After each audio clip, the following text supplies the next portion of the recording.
ومن أحسن قولا ممن دعا إلى الله وعمل صالحا وقال إنني من المسلمين.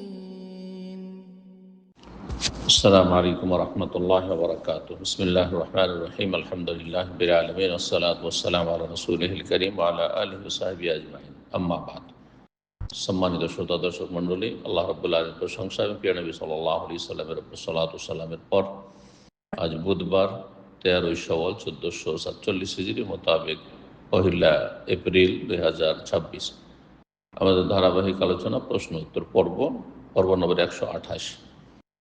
10টি প্রশ্ন রয়েছে, ইনশাআল্লাহ তাআলা আমরা সংক্ষেপে সেগুলি উত্তর দেওয়ার চেষ্টা করব। আল্লাহ রাব্বুল যেন তৌফিক দান করেন। প্রথম প্রশ্ন বলছেন, আসসালামু আলাইকুম শেখ ওয়ালাইকুম সালাতুল্লাহ, আমি সবসময় সোম বৃহস্পতিবার সিয়াম রাখি। এখন এই রমজানেও যদি ফরজ সিয়ামের পাশাপাশি সোম বৃহস্পতিবার সিয়ামের নিয়ত করি তাহলে কি 2 রকমের নাকি পাবো?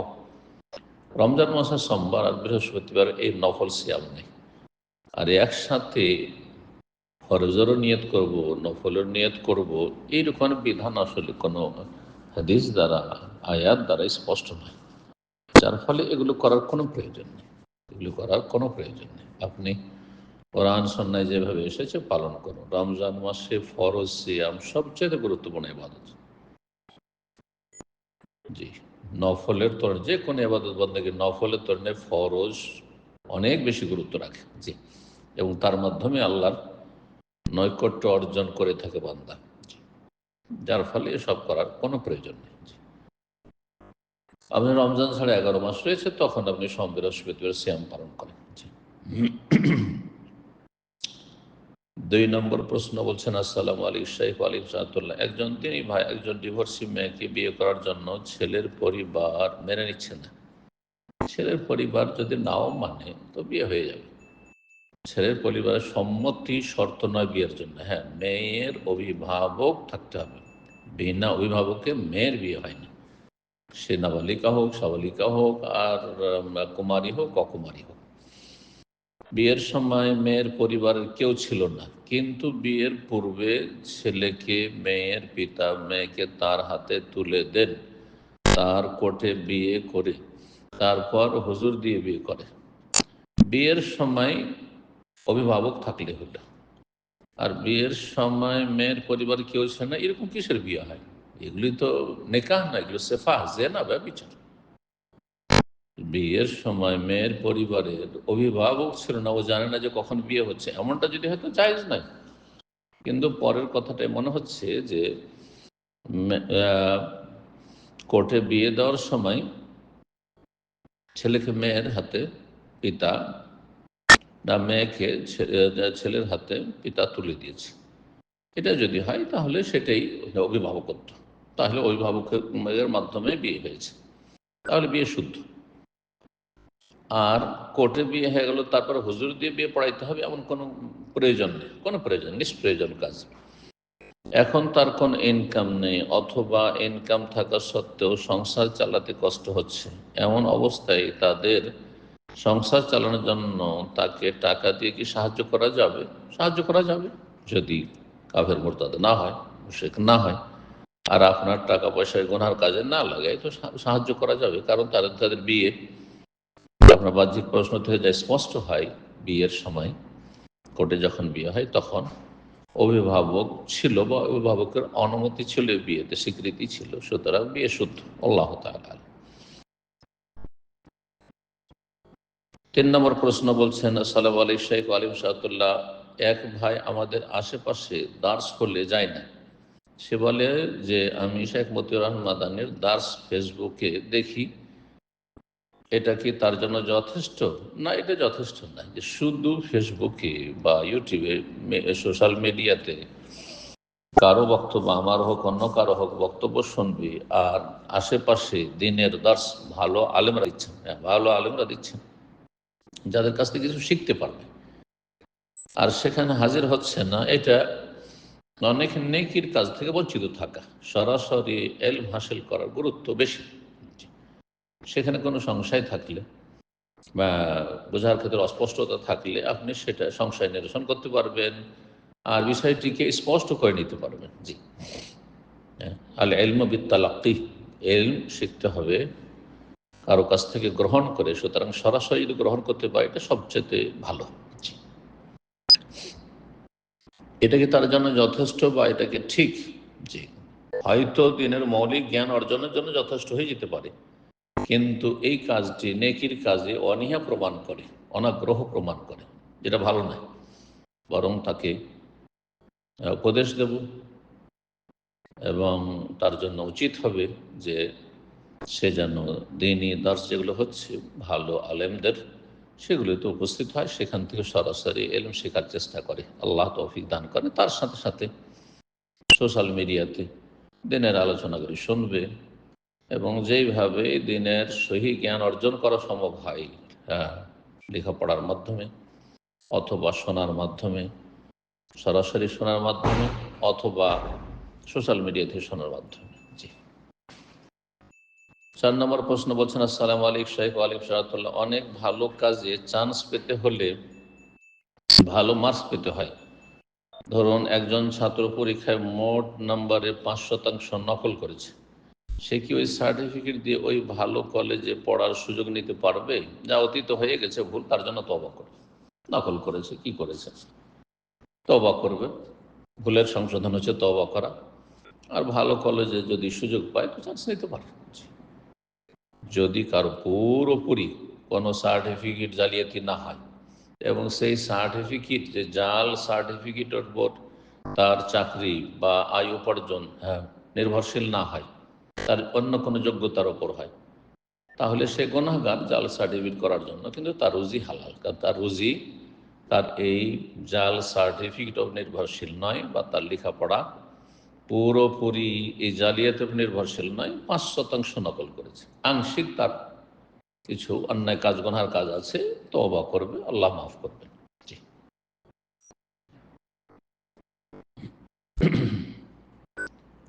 5 নম্বর প্রশ্ন বলছেন, আসসালামু আলাইকুম শাইখ। ওয়ালাইকুম সালাম। ওটের দুধ ও চর্বি খাওয়ার পর উজু করার বিধান কি? এই ক্ষেত্রে ইখতিলাফ রয়েছে। প্রথম কথা, ওটের গোস্ত খেলে উজু নষ্ট হয় কি হয় না, এতে দ্বিমত রয়েছে। ইমাম আহমদ রাহমাহুল্লাহ আর অধিকাংশ সালাফি আহলে হাদিস উলামায়ে কেরামদের মত হচ্ছে যে, যেহেতু হাদিসে রয়েছে যে ওটের গোস্ত খেলে উজু করতে হবে, হ্যাঁ, উজু করো, তো দৌমিল নহমিল এবেল, সুতরাং উজু নষ্ট হয়ে যায় ওটার গোস্ত খেলে, বা উজু ভঙ্গকারী বিষয়। তখনদের অন্যান্য মজহাবের ইমামগণ তারা বলছেন এই হাদিস মানসুখ। যেমন আগে আরেকটি বিধান ছিল, কোন কিছু পাকশাক করা কিছু খেলে, মেম্মামাসাতিন না, যেটা আগুনে পাকশাক করা হয়েছে, তৈরি করা হয়েছে, এইরকম খাদ্য পানীয় খেলে পান করলে তাতে উজু নষ্ট হয়ে যাওয়ার বিধান ছিল। পরে কানা আখিরুল আমরাইন তারকুল উযু বিমাসাতিন নার, নবী সাল্লাল্লাহু আলাইহি সাল্লামের সর্বশেষ বিধান হচ্ছে কোনো কিছু পাকানো খাবার বা পানীয় খেলে পান করলে তাতে উজু করা লাগবে না। ওই রকমই তারা বলছেন যে ওটের গোস্ত খেলে উজু নষ্ট, এটিও মানসুখ, তাদের মত সেটি, কিন্তু হাদিস সহি রয়েছে, সুতরাং তারপর আমল করা উচিত। এবং কোনো স্পষ্ট দলিল নেই মানসুখ রহিত হওয়ার এই বিধান। ওটের গোস্ত খেলে উজু করতে হবে, উজু নষ্ট হয়ে যাবে। কিন্তু উটের চর্বি, উটের দুধ, উটের এমন কিছু যেগুলো গোস্ত নয়, সেগুলি খেলে, এই ক্ষেত্রে একদল বলছেন যে সেগুলিও হচ্ছে গোস্তের মতোই। কিন্তু বেশ কিছু বিজ্ঞ আলেম তারা বলছেন, যে শাইখ ইবনে উসাইমিন, এরকম আরো বিজ্ঞ ওলামায়ে কেরাম, আরো ওলামারা বলছেন যে উটের চর্বি, উটের দুধ, হ্যাঁ, উটের গোস্তের আওতাভুক্ত। নবী সাল্লাল্লাহু আলাইহি ওয়াসাল্লাম গোস্তের কথা বলেছেন, সাথে এগুলোতে উজু নষ্ট হবে না, আল্লাহু আ'লাম। কিন্তু সতর্কতামূলক কেউ যদি উজু করে নেয় তো ভালো, সতর্কতামূলক কেউ যদি উজু করে নেয় তাহলে ভালো।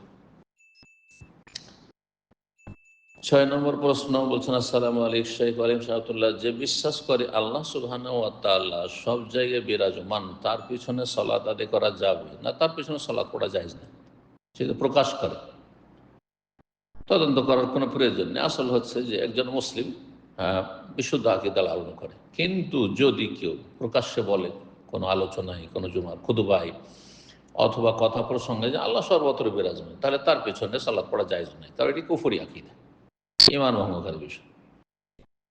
আল্লাহ হিদায়াত দান করুন। 7 নম্বর প্রশ্ন বলছেন, আসসালামু আলাইকুম ওয়া আলাইকুম সালাম, ইচ্ছাকৃতভাবে হানাফি মসজিদে নামাজ পড়া যাবে কি? হানাফি বলতে কি? আসল হানাফি? যদি খাঁটি হানাফি হয়, যে ফিকহি মাসলা মাসাইলে হানাফি, কিন্তু আকীদায় সাহাবাই কেরাম, তাবেঈন, তাবা তাবেঈন, সালাফে সালেহিনের আকীদা বিশ্বাসী, আল্লাহ রাব্বুল আলামিনের তাওহীদুল আসমা সিফাত সম্পর্কে বিশ্বাস করে, এবং সুফিদের যে কুফরি আকীদা সেসব নেই, যে আল্লাহ সর্বত্র বিরাজমান, আল্লাহ সব কিছু বিরাজমান, এগুলোও নেই, সব কুফরিও নেই, এবং আল্লাহর হাত নেই, আল্লাহর চোখ নেই, হ্যাঁ আল্লাহর চেহারা নেই, আল্লাহ নিরাকার, এসব কুফরি আকীদা নেই। এমন যদি মযহাবধারী হয়, হানাফি হোক আর শাফি হোক আর মালিকি হোক, কারণ এরা অধিকাংশই আশারি, আশারি মতবাদে যদি বিশ্বাসী না হয়, ভ্রান্ত মতবাদে, তাহলে তাদের পেছনে সালাত পড়তে কোনো অসুবিধা নেই, ইচ্ছাকৃত হবে। হানাফিদের পিছনে নামাজ হবে অন্যদের, হানাফিদের, শাফি, মালিক, হাম্বলি, আহলুল হাদিসদের পিছনে নামাজ হবে যদি সত্যিকারের শুধু ফিকহি মাসলা মাসাইলে হানাফি হয়, এমন তাহাবির মতো হানাফি, এইরকমের যে হানাফি ওলামাই কেরাম সহিহ আকীদার তাদের মতো যদি হানাফি হয়, আবু ইউসুফ মোহাম্মদের মতো হানাফি, ওইরকম যদি হানাফি হয়। আর ওর চাইতে খাঁটি পাকা হানাফি হচ্ছে আহলুল হাদিস সালাফিরা, এই যে সাহাল হাদিস ফাহুয়া মযহাবি, ফিকহি মাসলা মাসাইলের ক্ষেত্রেও সহিহ হাদিসের মযহাবের খেলাফ হয় তো মযহাবকে ছেড়ে দেবে আর সহিহ হাদিস আমল করবে, এটা হলে তো সবচেয়ে ভালো, তাহলে আমরা খাঁটি আহলে হাদিস।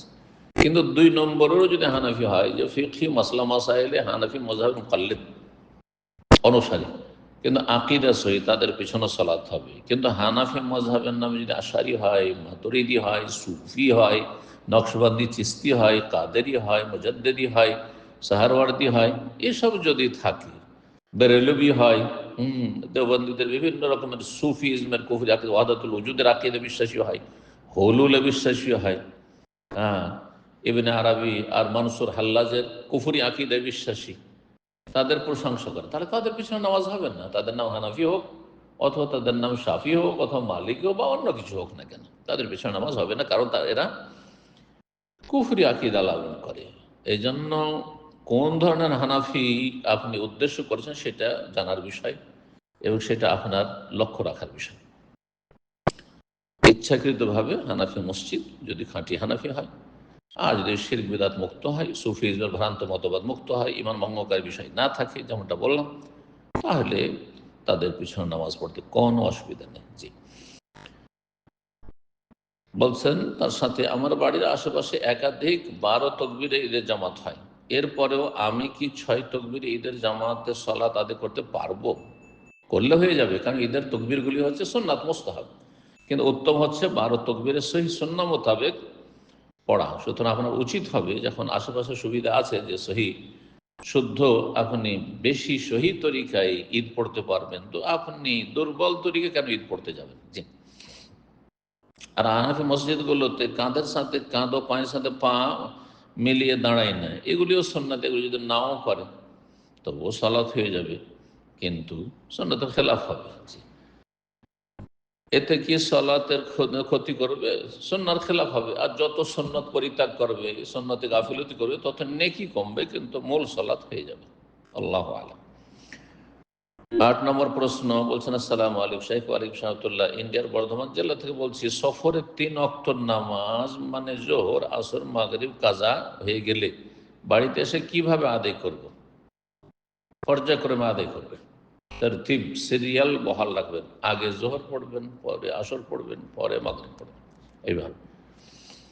কিন্তু যদি দেখেন যে জামাত গিয়েছেন, মসজিদে গিয়েছেন, আর জামাত আপনার মাগরিবের জামাত হচ্ছে, মাগরিবের জামাত হচ্ছে, তাহলে মাগরিবের জামাতে আপনি ইমামের নিয়তি রাখতে হবে, জরুরি নয়, আপনি জোহরের নিয়ত করবেন, 3 রাকাত যখন পড়া হয়ে যাবে তখন 1 রাকাত পড়ে নেবেন।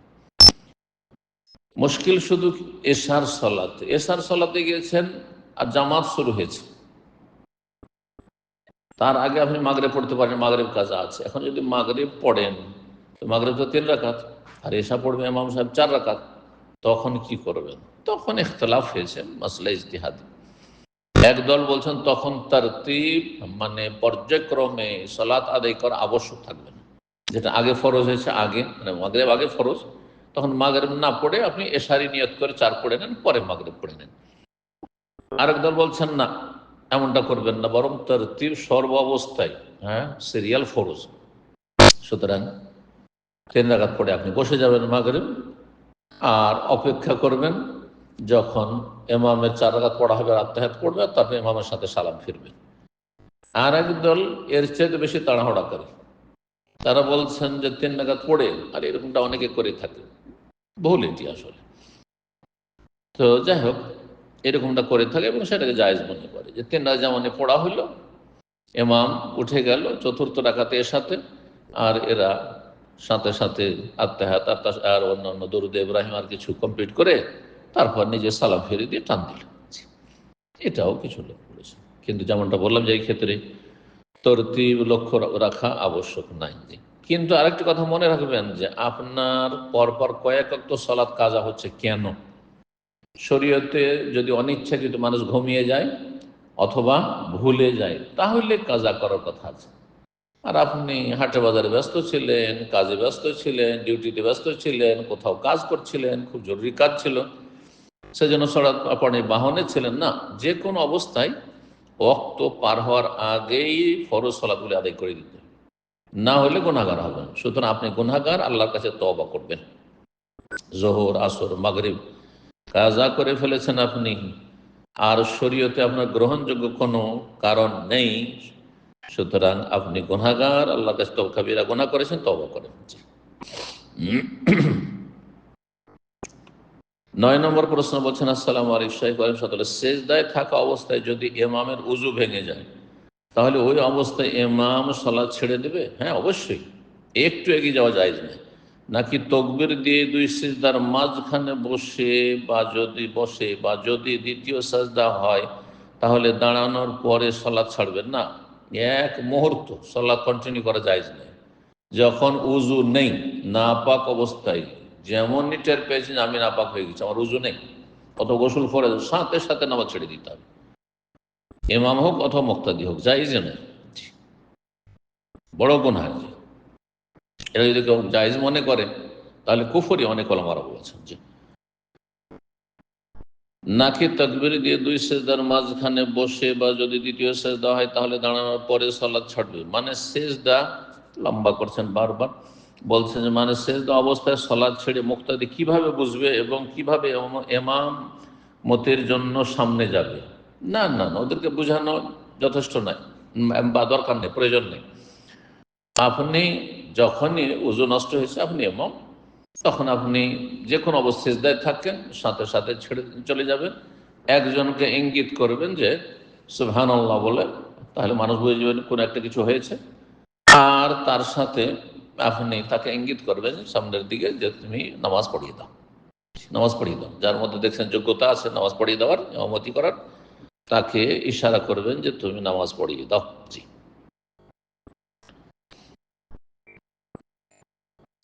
তারপরে বলছেন, আর ইমাম যদি সালাত ছেড়ে দেয় তাহলে কি এটা ইমামের দায়িত্ব? হ্যাঁ, ইমামের দায়িত্ব মুক্তাদি থেকে একজনকে বেছে নেওয়া। হ্যাঁ, একজনকে ইঙ্গিত করবে, বেছে নেওয়া মানে একজনকে ইঙ্গিত করবে, জি, যে তুমি নামাজ পড়িয়ে দাও।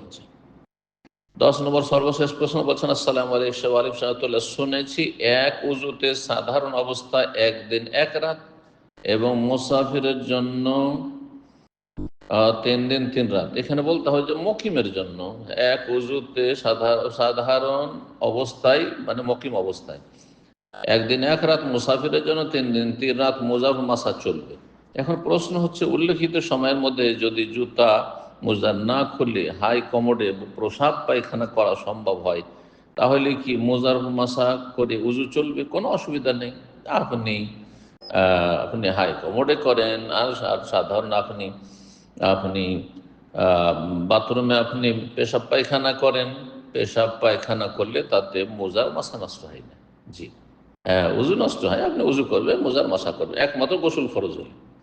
ইল্লামিন জানাবা হাদিস রয়েছে যে এর মধ্যে যদি গোসল ফরজ হয়ে যায় সহবাসের মাধ্যমে অথবা স্বপ্নদোষের মাধ্যমে, তখন আপনাকে মোজা খুলে ফেলতে হবে আর তারপরে গোসল করতে হবে। আল্লাহু আলাম।